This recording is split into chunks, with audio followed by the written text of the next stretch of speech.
Today's topic is conflicts of interest. Conflicts of interest have been receiving increasing attention over the past few years, and we're seeing major research centers developing policies often for the first time.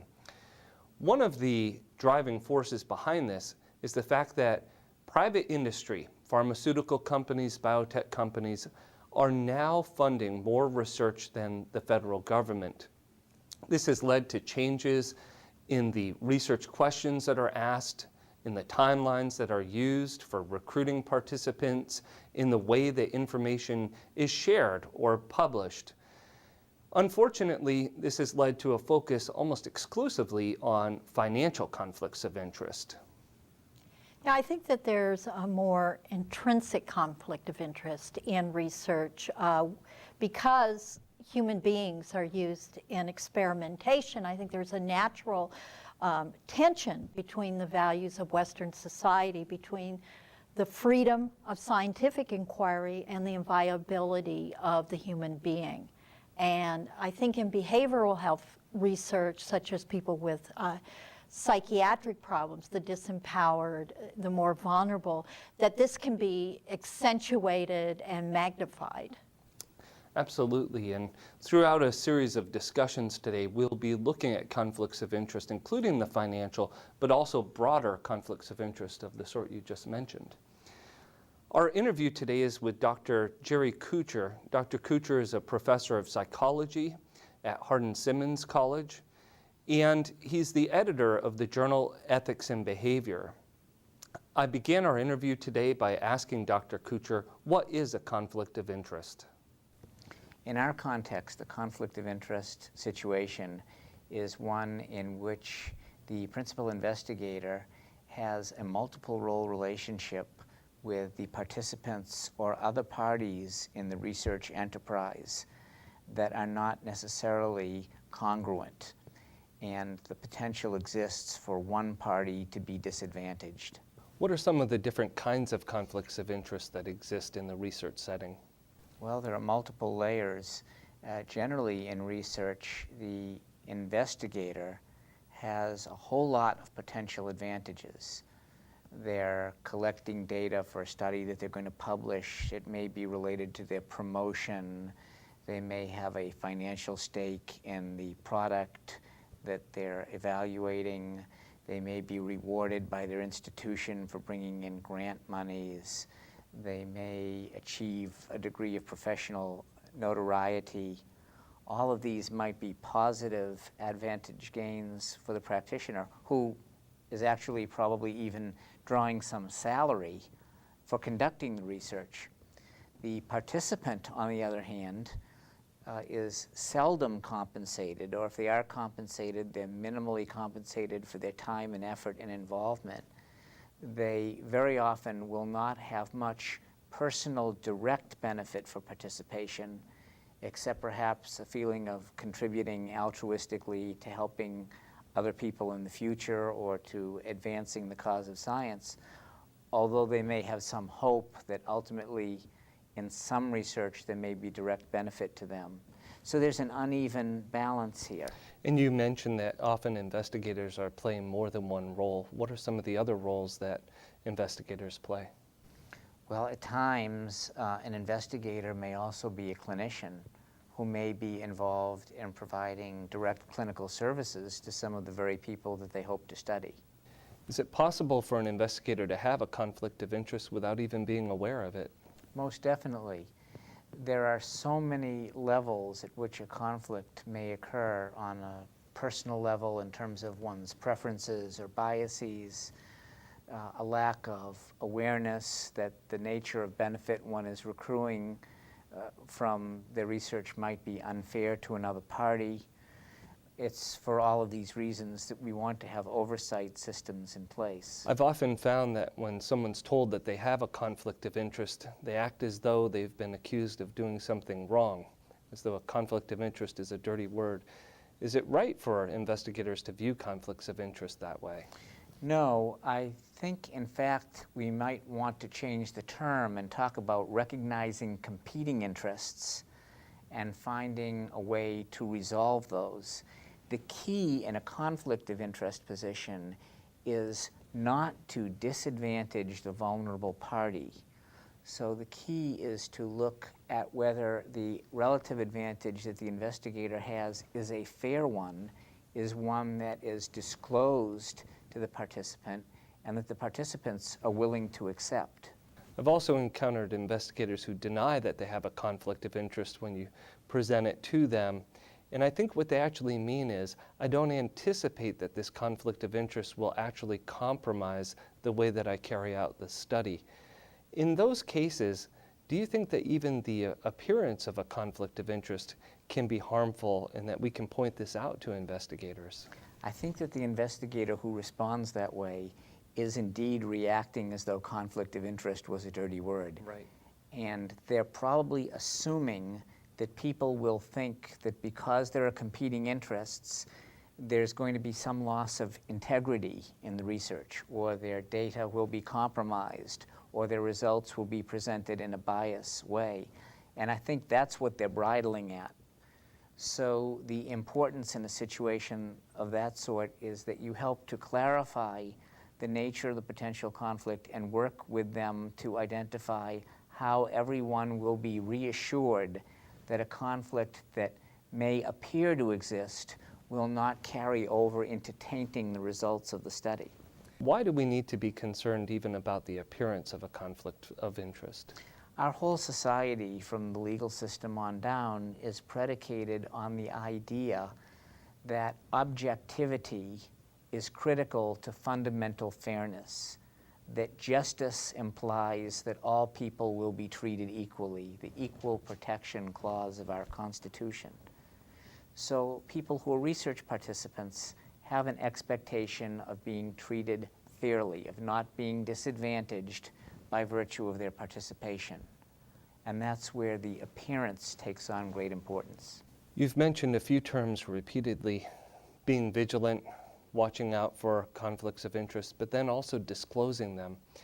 How does this issue of disclosing conflicts of interest relate to the informed consent process, if at all?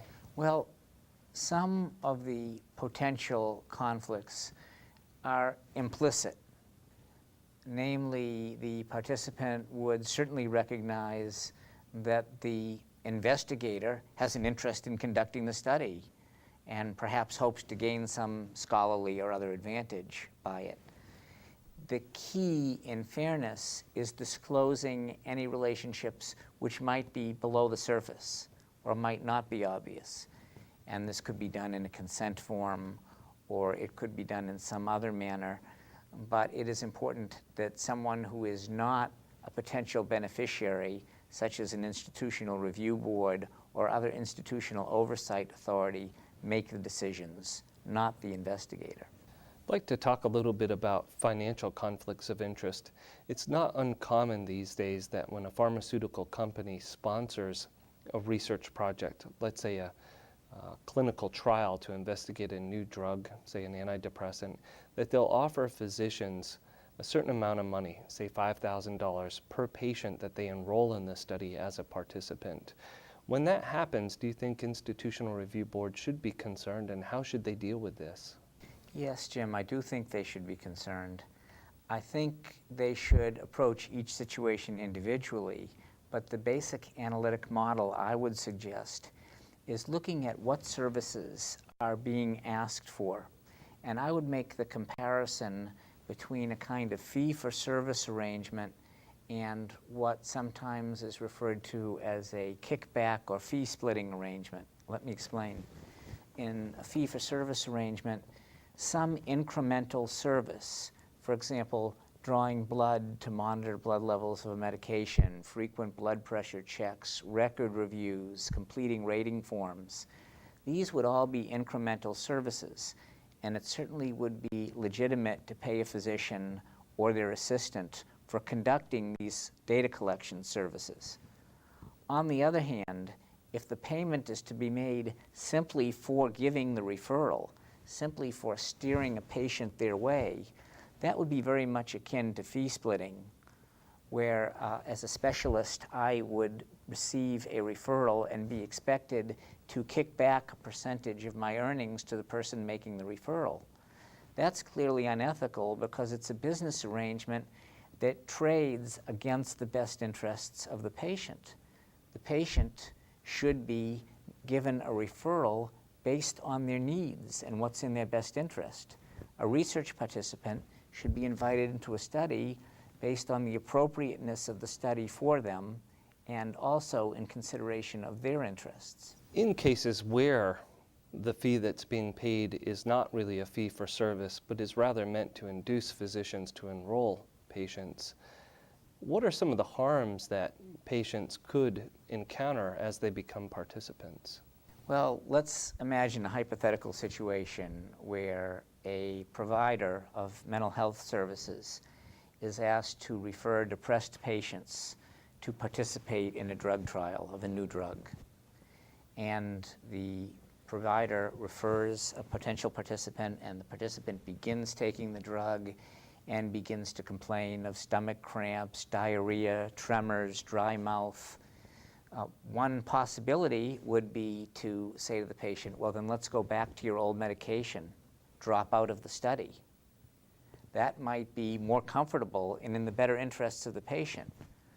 On the other hand, if you have a $5,000 incentive to keep that patient in the study for 8, 12, 15 weeks to see how they do on the drug, then the contingencies are very different. And you might be inclined to urge the patient to try to stick out the side effects and the discomfort just a little bit longer because it's in your financial best interest to do so, not in the patient's comfort interests. Right. I think those who know anything about psychology know that that can happen even at an unconscious level, that the physician is directing people in a way that he or she might not otherwise do. Of course, and it can be for issues other than money. Suppose the chairman of your department is the coordinator of the study. Suppose your best friend is one of the other investigators. There are lots of social motives that might apply as well. So far, we've discussed conflicts of interest that one individual has. One individual, say, is playing multiple roles. But in an actual research study, we find that there are many stakeholders, people with lots of different interests, including the participant, the researcher, the sponsoring agency, the institution. Who should play the role of mediating disagreements between these parties? The situation would depend on when the disagreements occur. Certainly, if it's in the planning phase of development, institutional policies about who one collaborates with and how, what types of agreements are put in place, and IRB oversight can all play a role in that. If disagreements come along down the line, they can be more problematic and require some ad hoc mechanisms for resolution. But the best practice, I think, would be for institutions to establish policies up front so that in soliciting grants from agencies, from foundations, or from industry, you know what the ground rules are. That's an excellent point. Repeatedly, when people present me with cases in research ethics, they present a problem and they say, what should the person do now? The real answer is, there's not a lot they can do now. It's what they should have done at the beginning. They could have avoided the problem had they anticipated it. So I like this idea of trying to anticipate and create policies insofar as this is possible. Apropos of that point, if one begins in planning their study to consult with the relevant groups, the institution's policy office, the drug companies, grant people, the representatives of patient groups, you might get a heads up on some of these issues. Another key issue might be strings that are attached to various funding options. For example, you may be accepting money from a drug company, but that doesn't mean that you necessarily want that drug company to have the right to block your publication of the data if the data should not be to the liking of the company. All of these types of negotiations can be foreseen and dealt with in advance of starting the project. You had mentioned also consulting patient groups or participant groups. I think when we do that, sometimes we find surprises. We find that one conflict of interest that we thought would be problematic doesn't disturb them, And another one that we weren't even aware exists is the one that really disturbs them. And so I think that's often a very interesting and important process. Yes, and by recognizing them early in the process, one can take account of them and design the study in a way that is more appealing to participants. Drawing from your experience as a researcher and as one who's reviewed a lot of research, would you have any recommendations regarding ways that we can improve the way that we monitor and manage conflicts of interest? It would be really nice if we had a more systematic approach to doing this, if we didn't rely only on IRBs that are overworked enough in their efforts, if we somehow were able to incorporate other means to do this. But I don't know how. Do you think institutions have a duty to create a policy, conflict of interest policy, for example? Definitely do. I think that any institution that's a part of the research enterprise has an obligation to do two things. One, to create a set of policies that offer guidance to investigators, and perhaps to even offer a consultative service to investigators who have questions about their plans and their appropriateness. And the second obligation is to create a way to educate investigators about the dilemmas and the conflicts of interests so that they will rise more into the consciousness of the person planning the study. Well, Dr. Kuchar mentioned several different kinds of conflicts of interest that can exist. One that he spoke of was financial conflicts and how these can affect the quality of care that participants get in clinical trials. But it's important for us to take the broad picture. I know that even in my own work doing educational assessment studies, which I sometimes publish, I'm often playing a dual role. The teacher or course director who's interested in educating others, and on the other hand, the researcher who's interested in gaining new knowledge. And I think in any case like this, there are really two important things. One is disclosure to IRBs, disclosure to participants, and secondly, creating a management plan. And the management can be, in my own educational research, we inform the students that they're possibly going to be participating in research and give them the option of withholding their data and the option of exercising that after the course is ended so that it can't affect their grading. With financial conflicts of interest, the management plan might involve recusing oneself entirely from the study or selling off a portion of stock, could involve using a double-blinded design so that even the researcher's not aware of who's in the experimental or the control group. So there are many different ways to approach this, I think. I would raise the question about unconscious conflicts of interest and how does research approach those. I think that one of the key conflicts of interest that's endemic to all research is between participants and researchers based on their differences in lived experience, that they have different goals, different interests, different values, and in my own experience as a researcher, we've attempted to resolve this through models like multi-stakeholder or collaborative models in which all the different stakeholders in the research process literally come to the table and discuss these conflicts, and then there's a process of consensus and resolution. Where that can't happen is also there's the advocacy approach to make sure that those groups that are more disempowered have an advocate to reflect their needs, desires, and values, such as an ombudsperson. In informed consent processes, there's been an argument that informed consent, if it's developed by the principal investigator, and that it represents the interest of the scientist and the institution to protect them against liability, and that there needs to be an ombudsperson for research participants that would be involved in developing the informed consent processes and in monitoring the informed consent process as the research evolves.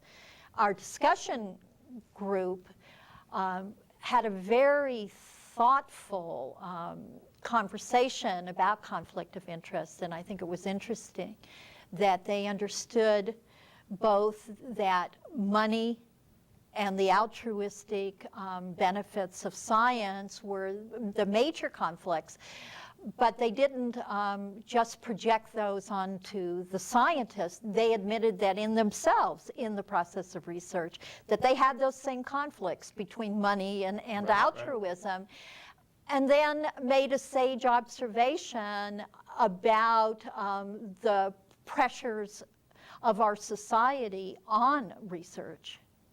So do you feel that the goals of researchers are different from your goals? Sure. It all depends on what the medication or the study entails. If it has to do with drug research, then the bottom line is to get the drug on the market and make profitability. It's not necessarily for a humanitarian aspect. So one goal is making money. So that, are there other goals? Yeah. You got to temper the goal of making money as far as the company's concerned by liability. You got to balance it out between profitability and potential for catastrophic loss down the road, you know? Research is done in general for the betterment of mankind. Whether you get money out of it or not, you're still going to have to do it whether you get money out of it or not. It's for the betterment of mankind. Some people do it just for free. Some people will put money up for research. You know what I'm saying? Just to make the world a better place to live for everybody. I heard people here say that's why they were involved in research. Money for the part betterment is, of mankind. the money, yes, but you know. So in those ways, you're just like researchers. So participants in research and the researchers share something. But I like the money. But we all like the money. We all like the money because we need money to buy things. So you're like researchers that way too. We like them that way too. So do you think that because researchers want money and fame and promotion and better society, that they could break rules or do things that would be dangerous? Do you think that that could corrupt their behaviors? Oh, absolutely. Do you think they could fake their results, for example? It could. Well, to keep say if you're government funding, sometimes they might fake their results just so they can keep their funding coming in. So that's possible. Plus, we live in an immoral society, so I figure that the rules be bent quite often. The second discussion group really expanded the concept of conflict of interest for research participants, particularly when they have additional roles beyond being a participant. And they identified my own conflict of interest, both being a mental health consumer on the one hand and a researcher on the other. Have any of you ever been involved in research in any other role but as a participant? I've been an interviewer on a cost study. I really appreciated the university's involvement with their ethics board and the review board, because there was a question there whether it was a conflict of interest to allow me to be an interviewer. My only problem was our training, because we talked about putting people in a box, and the training was the way.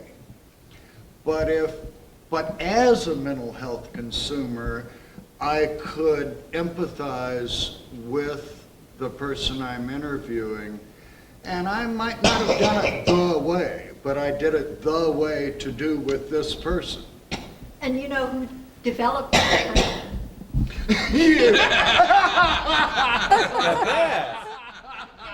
I was focused on having the best research based on what is called standardized interviewing. But you're right. On the other hand, we talk about empathy and how important it is for not just consumers who are interviewers, but researchers in general. So, I mean, it is a conflict there between doing very rigorous science and then taking what is important, what you've learned as a mental health consumer involved in research, in terms of the personal relationship and how that can really benefit the exploration of knowledge and get more information and have it be a better experience for people. So that's a real struggle. In a certain way, that's what ethics is about. A lot of it isn't between good and bad necessarily. It can be between two good goals and trying to decide what is the best way to move forward. Well, Gina, I think the point that you made at the end of the discussion group there was very important. Conflicts of interest can arise simply by pursuing more than one worthy goal. It seems the problems arise when certain goals, like furthering one's career or making a living, cloud one's judgment and affect the priorities that we have. So we're putting perhaps our careers above the well-being of participants. In order to make ethical choices really requires a willingness to be reflexive, to interrogate our own motives, worldview, and values. And I think it's important for people to remember that raising of one's consciousness is going to be difficult because there are real differences of power and interests. Gene, I think you're right, and that is a crucial point, that conflict of interest management plans, IRB oversight, these things only go so far. Exactly. In the end, we do have to rely on the integrity of researchers and their own self-examination, so to speak. But I think another important point, and perhaps a very appropriate concluding point, is to remind researchers that very often the interests of researchers and participants overlap. They're not always in conflict. For example, by assuring participants that their privacy will be protected, we're more likely to get honest participation. Through collaborative relationships, we're not only more likely to get people to participate, but also to generate new research questions that investigate things that really are of interest to people and will serve them well.